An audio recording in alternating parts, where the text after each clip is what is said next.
Hello friends, welcome to the new episode of my channel. আমি অরিত্র। তো এখন এই ভিডিওর মধ্যে আমরা বারাণসী বলে যে আপকামিং ছবিটা আসছে এস রাজামৌলি, তো সেই ছবির যে টিজার গ্লিমস তারা ড্রপ করেছে, তো সেই টিজারটা ডিটেলে ব্রেকডাউন করব এবং তার মধ্যে কী কী হিডেন ডিটেলস লুকিয়ে রয়েছে সেগুলো নিয়ে কথা বলবো। একটা তো আমি রিয়াকশন টাইপের দিয়েছিলাম যে আমার দেখে কীরকম লেগেছে, রিভিউ করেছিলাম, রিয়াকশন দিয়েছিলাম। এবারে আমরা ডিটেলে ব্রেকডাউন করবো আর কি।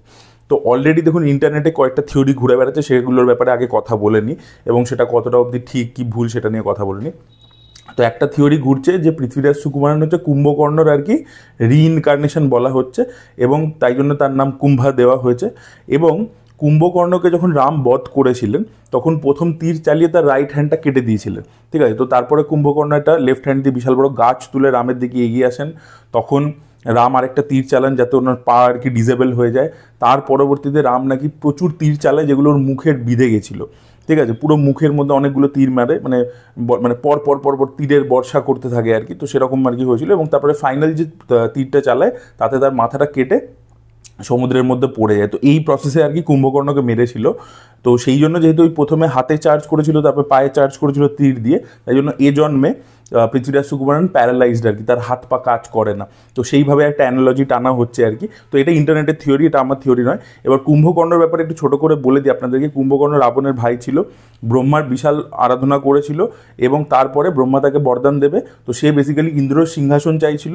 তো সেটা চাইতে গিয়ে সেই সময় সরস্বতী, সে যদি ইন্দ্রর সিংহাসন পেয়ে যায় মানে বুঝতে পারছেন, তো তাই জন্য মা সরস্বতী তার মুখে বসে মানে তার বরদানটা আর কি ইন্দ্রাসন থেকে নিদ্রাসন করে দিয়েছিল আর কি। তো সেই কারণে ব্রহ্মা তাকে আর কি বরদান দেয় যে তুমি সারাক্ষণ ঘুমোবে। তো তখন রাবণ দেখে যে আমার ভাই যদি সারাক্ষণ ঘুমোয়, তো তাই জন্য সে ব্রহ্মাকে রিকোয়েস্ট করে। তো ও বলে ঠিক আছে আমি এটাকে চেঞ্জ করতে পারি, বাট একেবারে পার্মানেন্টলি অফ করে দিতে পারবো। তাই জন্য কুম্ভকর্ণ 6 মাস ঘুমোতো আর কি, 6 মাস আর কি ঘুমিয়ে থাকতো এবং তারপরে জাগতো এবং তখন তার মারাত্মক খিদে পেতো। এগুলোর ব্যাপারে আপনারা জানেন। এবং রামায়ণের যুদ্ধর সময় যখন রাম রাবণের যুদ্ধ হচ্ছে তখন কুম্ভকর্ণ ঘুমাবার পিরিয়ড ছিল, তাই জন্য তাকে জাগাতে হয়েছিল এবং কীভাবে জাগিয়েছিল সেই প্রসেস ইত্যাদি আপনারা নিশ্চয়ই টিভি সিরিয়াল ইত্যাদিতে দেখেছেন। তো সেটা খুব ফানি একটা ব্যাপার হয়েছিল আর কি। আচ্ছা যাই হোক, তো এছাড়া আপনাদেরকে বলে রাখি কুম্ভকর্ণ কিন্তু এমনিতে খুব ইন্টেলেকচুয়াল, খুব স্পিরিচুয়াল মানুষ ছিল, ঠিক আছে। খুব বুদ্ধিমান আর কি একটা লোক ছিল, মানে রাবণের ভাই, সে কিন্তু নিজেও খুব বুদ্ধিমান ছিল। রাবণ তো মারাত্মক বুদ্ধিমান ইন্টেলিজেন্ট লোক ছিল, 10টা মাথা বলা হয়, মানে 10টা লোকের আর কি যা বুদ্ধি সেটা রাবণের একার ছিল। সেইভাবে কুম্ভকর্ণরও কিন্তু বেশ ভালো বুদ্ধি ইত্যাদি ছিল কিন্তু, ঠিক আছে।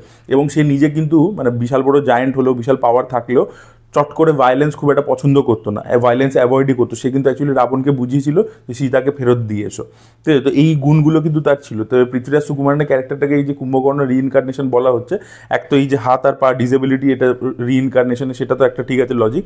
এবং সেকেন্ড হচ্ছে একজন ব্রিলিয়ান্ট ম্যাড সায়েন্টিস্ট বলা হচ্ছে আর কি। তো সেইটাও কিন্তু হতে পারে, বিকজ কুম্ভকর্ণরও কিন্তু এটা কোয়ালিটি যে ও বিশাল ইন্টেলেকচুয়ালি আর কি সুপিরিয়ার একটা লোক ছিল, just like his brother Ravan. তো এই ব্যাপারটা প্রথম কথা ক্লিয়ার হয়ে গেল, এটা ইন্টারনেটের থিওরি।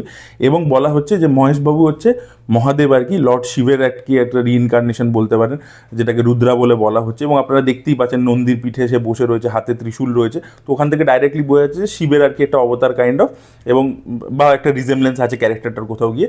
এবং সেখান থেকে বলা হচ্ছে যে সে কুম্ভকর্ণকে হেল্প করছে আর কি। এবার মহাদেব কী করে কুম্ভকর্ণকে হেল্প করতে পারে, তো আপনাদেরকে প্রথম কথা বলে রেখে, আচ্ছা এছাড়া রাজামৌলি নিজে কনফার্ম করেছেন যেখানে আমরা মহেশবাবুকে আবার রামের চরিত্র প্লে করতেও দেখতে পাবো আর কি। তো এই জিনিসটা নিয়ে লোকের একটা ডাউট দেখা দিচ্ছে, তো সেটা আমি আগে ক্লিয়ার করছি। ব্যাপার হচ্ছে এই যে রাম রাবণের যুদ্ধতে দুজনের দিকেই কিন্তু মানে লর্ড শিব কিন্তু ছিল। কীভাবে আপনাদেরকে বলে দিচ্ছি। সব থেকে প্রথমে আপনারা দেখুন রামের ছোটোবেলাতে থেকে দেখি, তো রাম যখন একদম ছোট ছিল, একদম ছোট জন্মেছে সবে দশরথের কাছে, তখন কিন্তু লর্ড শিব একটা বেগারের রূপে গেছিল রামের সাথে, ছোট রামের সাথে দেখা করতে আর কি। রাম তাকে খুব কাঁদছিল, তারপরে যখন সেই বেগারটাকে সামনে দেখে সে তখন হাসে, ঠিক আছে, মানে চিনতে পারে আর কি যে ওটা আর কি মহাদেব। তো সেই একটা ছোটোবেলায় মেনশন আছে যে গিয়েছিল দেখা করতে, তো সেইটা একটা ছিল। আর এর সাথে আপনারা প্রত্যেকেই জানেন যে হনুমান তো রামের বিশাল বড় ভক্ত, এবং হনুমানকে বলা হয় আর কি সে শিবের আর কি একটা কাইন্ড অফ অবতার বলা হয়। তো সেখান থেকে আপনি বুঝতেই পারছেন যে রামের সাথে সবসময় আর কি একভাবে লর্ড শিব ছিল আর কি। আর এছাড়া আপনাদেরকে বলে রাখি রামেশ্বরমে কিন্তু শ্রীরাম আর কি একটা শিবলিঙ্গ তৈরি করে পুজো করেছিলেন রাবণকে হারাবার আগে, বিকজ রাবণ কিন্তু বিশাল বড় শিব ভক্ত ছিল, শিবের আশীর্বাদ ছিল, এবং সে যেহেতু নিজে ব্রাহ্মণ ছিল, তো তাই জন্য তাকে মারার আগে, এবং যেহেতু রাবণের পাওয়ার বিশাল, নলেজ বিশাল, তো তাই জন্য তার আগে কিন্তু ইচ্ছে করে রাম কিন্তু মানে রাবণ বাসন্তী পুজোও করতো, তো সেই জন্য অকাল বোধন করতে হয়েছিল রামকে। তারপরে শিবের পুজোও করতে হয়েছিল, তো এই আরাধনাগুলো কিন্তু রামকে করে যেতে হয়েছিল। তো রাম দেখুন রামের সাথে এইভাবে লর্ড শিব জুড়ে আছে আর কি বিভিন্ন সময়। আর অন্যদিকে রাবণের ব্যাপারে তো আপনারা প্রত্যেকেই জানেন, শিব তাণ্ডব করতেন, শিবের জন্য বীণা বাজাতেন, তো সেই জিনিসপত্রগুলো শিবকে মারাত্মক ভালোবাসতেন। কৈলাসকে লঙ্কাতে নিয়ে আসবেন ঠিক করেছিলেন আর কি, সোনার তৈরি করে। তো এইসব নানান জিনিস আপনারা নিশ্চয়ই শুনেছেন। তো মানে রাবণ তো বিশাল বড় শিব ভক্ত আর কি। তো শিব কিন্তু দুদিকেই ছিলেন, নিউট্রাল ছিলেন আর কি বলতে পারেন আপনারা, দুজনকেই আর কি বিভিন্ন রকমের বুনস দিয়েছিলেন। এবার রাম আলটিমেটলি রাবণকে হারায় আর কি। তো সেই জিনিসপত্র আপনারা নিশ্চয়ই জানেন। তো এখান থেকে কিন্তু এবার ব্যাপারটা হচ্ছে কি, যে রাজামৌলির কনসেপ্টগুলো সবসময় এরকম হয় যে মহাদেব রামের দিকে ছিল বা রাবণের দিকে ছিল ধরে নিচ্ছি, তো এবারে রাবণের ভাইয়ের দিকে আছে, ঠিক আছে, যে কুম্ভকর্ণ সেও ইন্টেলেকচুয়ালি এতটা সুপিরিয়র ছিল, তো তার দিকে যদি আছে আর কি। এবারে এই হোয়াট ইফের ব্যাপারটা কিন্তু বারবার চলেছে, কারণ রাজামৌলি নিজে বারবার বলেছে যে যদি কৃষ্ণ আর কর্ণ যদি বন্ধু হতো তাহলে কি হতো। তো সেই মানে একটা কনসেপ্ট ভাবে সবসময়, তো মাইট বি সেই কারণে হতে পারে কুম্ভকর্ণের সাথে না হলে দেখবেন মহাদেবের কোনো আপনি গল্প পাবেন না। বাট এইবারে হয়তো রাজামৌলির ভার্সনে তিনি দেখতে চাইছেন যে যদি মহাদেব আর কি কুম্ভকর্ণ সাইডে হতো তাহলে কি হতো আর কি। এবং ফ্ল্যাশব্যাকে আর কি দেখতে পারবো একে মানে মহেশবাবুকেই দেখতে পারবো রামের চরিত্রে। আর এখানে একটা রুদ্রা ক্যারেক্টারটা যেটা, সেটা কাইন্ড অফ একটা মহাদেবের ক্যারেক্টারের উপরই বেসড। তো দেখুন একটা জিনিস তো আমাদেরকে বুঝতে হবে যে আমাদের এখানে মানে আমরা বলি না যে সব ভগবান আলটিমেটলি একই আর কি, ঠিক আছে, সব দেবী দেবতা এক জায়গায় মিলে যায় আর কি। আপনারা জানেন যে ব্রহ্মা বিষ্ণু মহেশ্বর একসাথে আর কি দেবী অনুসূয়ার পেট থেকে গর্ভ থেকে আর কি জন্ম নিয়েছিল, সেটাকে দত্তাত্রেয় আমরা বলে থাকি। তো আলটিমেটলি সব গিয়ে এক হয়ে যাচ্ছে আর কি। তো সেই যুগে ত্রেতা যুগে যেটা যাকে রাম হিসাবে দেখতে পাচ্ছি, সে আজকের যুগে সেই ফেসটাই আর কি রুদ্রা। তো এইভাবে আর কি জিনিসটা উনি বোঝাতে চাইছেন। তো মাইট বি সেই কারণে এক টাইপের, বাকি তোমরা ছবি দেখলে বুঝতে পারবো এগুলো সবই আমাদের wild assumption on basis of mythology and cultural ব্যাপার যেগুলো আমরা পড়েছি সেটার ভিত্তিতে বলতে পারছি। তো এই আর কি মোটামুটি ঘটনা।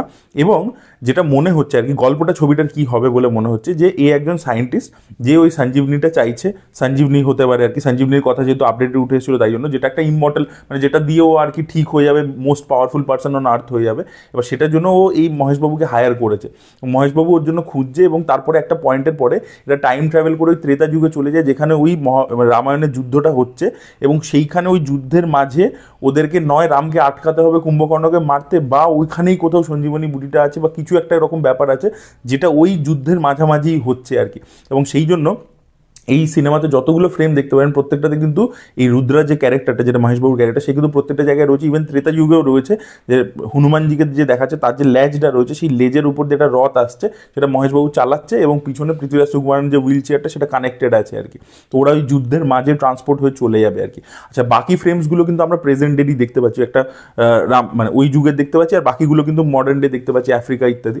আচ্ছা, আরও একটা জিনিস বলি, প্রথম যে ফ্রেমটা এবার আমরা একদম ফ্রেম বাই ফ্রেম ব্রেকডাউন করবো আর কি। তো যদি টিজারটা আপনারা দেখেন, প্রথম শুরু হচ্ছে বারাণসীতে, যেখানে একটা যজ্ঞ হচ্ছে, সেটা 512 সি দেখাচ্ছে আর কি। এবার এই 512 সি ব্যাপারে যদি আপনারা ওই সময়কালে ইন্ডিয়াতে কি হচ্ছিল দেখেন, তো সেই সময় বেসিক্যালি হুন্সরা সেন্ট্রাল ইন্ডিয়া থেকে অ্যাটাক করেছিল আর কি। হুন্স বলে একটা ট্রাইব ছিল, তারা সেন্ট্রাল ইন্ডিয়া থেকে অ্যাটাক করেছিল ইন্ডিয়ার ওপরে, এবং এই গুপ্তা ডাইনেস্টিকে উইক করার পিছনে তাদের কাজ ছিল। তো একটা বাইরের ইনভেশন কিন্তু ইন্ডিয়ার ওপর হয়েছিল। তো মাইট বি আমরা তো জানি যে বাইরের ইনভেশন যখনই হয়েছে এখান থেকে অনেক টেক্সট বা স্যাক্রেড জিনিসপত্র ওখানে লুট করে নিয়ে গেছে। তো সেখানে মাইট বি কোনো একটা জিনিস এখান থেকে ওইখানে চলে গেছে আর কি, মানে যে কারণে গল্পটা ট্রাভেল করছে, মানে গ্লোব ট্রটার, তো ওইখান থেকে শুরু হচ্ছে ওই কারণে। আচ্ছা, তারপরে আমরা এখানে অ্যান্টার্কটিকা দেখতে পাচ্ছি, রস যে আইসবার্গ রয়েছে, রস আইস ওই সেইটা আমরা দেখতে পাচ্ছি। তো এইটা বেসিক্যালি অ্যান্টার্কটিকা সব থেকে বড় আর কি আইসবার্গ। এবার এখানে এই আইসবার্গটার সাথে কিছু মানে আপনারা এই অ্যান্টার্কটিকা বা এই পার্টিকুলার আইসবার্গের এই যে জায়গাটা রয়েছে সেটার ব্যাপারে বিভিন্ন মাইথোলজি, সে নর্থ মাইথোলজি হোক ইউরোপিয়ান হোক, সেই সব সবেতে আর কি মেনশন পাবেন আর কি। তো বেসিক্যালি হিন্দু মাইথোলজিতে পৃথিবীটাকে 7টা দ্বীপের সাথে কম্পেয়ার করা, যে পৃথিবীটা 7টা দ্বীপে ভাগ করা আছে আর কি, ঠিক আছে। তো তার মধ্যে এই 7টা দ্বীপের বাইরে আরেকটা দ্বীপ আছে আর কি, যেটাকে শ্বেত দ্বীপ বলা হয়, মানে শ্বেত মানে সাদা, হোয়াইট আর কি, একটা আইল্যান্ডের মতো, যেখানে আর কি মানে মানুষ যেতে পারে না আর কি, মর্টাল বিংসরা যেতে পারে না।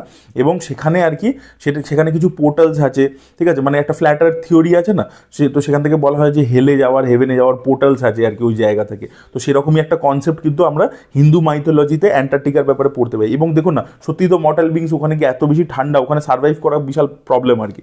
তো সেইভাবে তো এই গেল রস আইস শেলফ নিয়ে। এর পরবর্তীতে আমরা আফ্রিকান ল্যান্ডস্কেপ দেখতে পাচ্ছি আর কি। সেখানে আমরা দেখতে পাচ্ছি যে মহেশবাবু এরকম প্যারাশুটে করে নামছে, তারপরে একটা শট দেখতে পাচ্ছি একটা বাঁদর লাফাচ্ছে, সেখানে অনেকগুলো আর কি হিপোপটেমাস সেই বাঁদরটাকে খেয়ে নেবে, তাকে মহেশবাবু বাঁচাচ্ছে। আপনারা জানেন যেরকমভাবে আর কি হনুমানকে আর কি লর্ড শিব বাঁচিয়েছিলেন আর কি ছোটোবেলায় আর কি, তো সেই জিনিসটার সেই ঘটনাটার সাথে প্যারালাল ওটাকে টানা হচ্ছে আর কি, মানে সেটার সাথে একটা প্যারালাল হবে।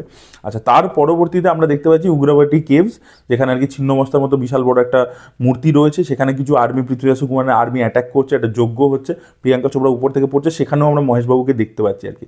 তো এবার এইটা বনাঞ্চল বলা হচ্ছে, বনাঞ্চল কথার মানে হচ্ছে ফরেস্ট এরিয়া আর কি। এবার ওটাও আফ্রিকার মধ্যেই কোথাও একটা হতে পারে, মাইট বি, হয়তো সেটা হতে পারে। এবং আরও একটা জিনিস আপনাদেরকে বলে রাখি যে ওইখান থেকেই হয়তো ওই পোর্টালটা খুলবে, যে পোর্টালটা দিয়ে এরা হয়তো পাস্টে কোথাও একটা ট্রাভেল করবে, ওখান থেকে এই উগ্রাবাটি কেভস থেকেও সেটা হতে পারে। বা হতে পারে যেটা, যে এই যে মণিকর্ণিকা ঘাটের ব্যাপারে বলা হচ্ছে, সেই মণিকর্ণিকা ঘাটেরও একটা শট আমরা দেখতে পাই, সেখান থেকে কিন্তু একটা পোর্টাল খুলতে পারে, যেখান থেকে এরা ত্রেতা যুগে যেতে পারে আর কি। এটা আমি কেন বলছি, মণিকর্ণিকা ঘাটের ইতিহাসের ব্যাপারে আপনাদেরকে বলে দিই। তো এই প্রথম তো কাশী শহরটাকে মহাদেব তৈরি করেছেন, যেখান থেকে লোকে স্যালভেশন পেতে পারে আর কি।